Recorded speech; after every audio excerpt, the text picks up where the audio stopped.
My name is Wade Greiman, and I work for Snyder & Associates. Our firm has been hired by the city and Intercog and the Iowa Department of Transportation to essentially take us up through this meeting and the subsequent documentation regarding the environmental assessment.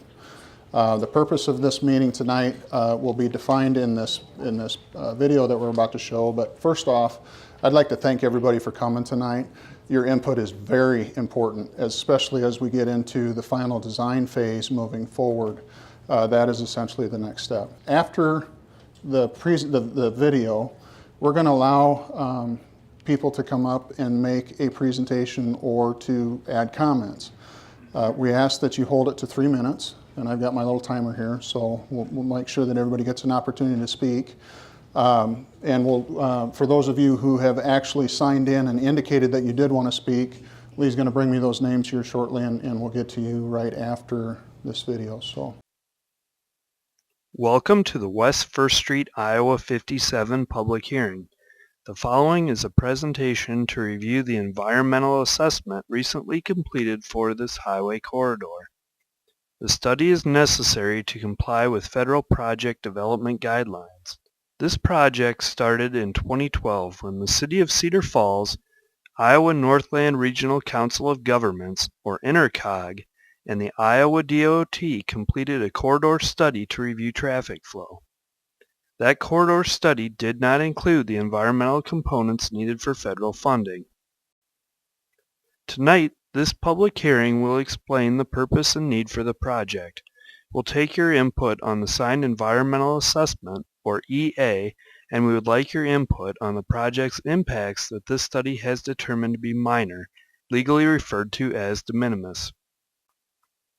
The purpose and need of this project includes improving pavement conditions, providing pedestrian access and mobility, updating roadway geometry to current design standards, reducing conflicts between vehicles and stop transit buses, improving access management, updating and improving utility accommodations, and supporting regional land use change and development. This project is 9/10 of a mile long in a largely residential and commercial area starting at the Highland Drive intersection. The West 1st Street corridor runs east through a mixture of residential neighborhoods and commercial areas ending at the Center Street-Franklin Street intersection. 4 different alternatives were developed in this study process. Your input and project team discussions brought us to the proposed alternative, identified as alternative number 3 in the EA.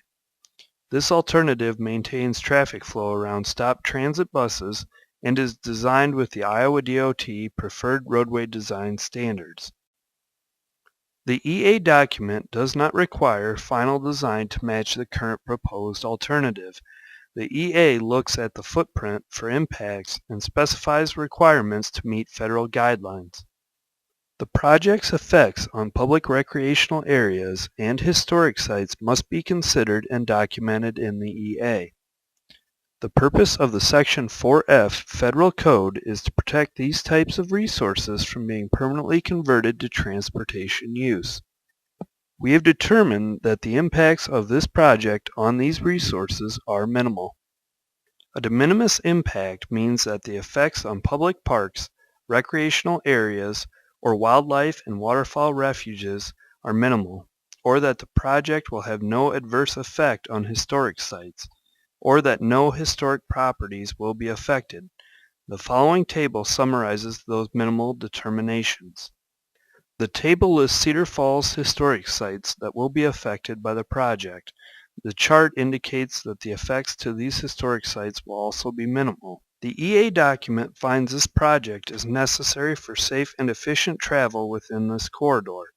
The Federal Highway Administration signed the document on August 20th. You may comment on the document through December 17th, 2015. A finding of no significant impact, or FONSI, is the next and final step in the federal approval process, and that should be completed by the end of this year. This allows the city and Iowa DOT to move ahead with the design of the project. The City of Cedar Falls, along with the Iowa DOT, will determine final design decisions. The final design will meet the purpose and need for the EA and fit within the impact area provided in this document. However, final decisions on modifications would be made during the final design phase of the project. If you have any questions or comments after this meeting, you can direct them to Krista Rostad at the Iowa Department of Transportation's District 2 office in Mason City at 1420 4th Street Southeast, or David Sturch with the City of Cedar Falls at 220 Clay Street. You may also direct your comments by telephone at the numbers listed or the emails listed on the screen.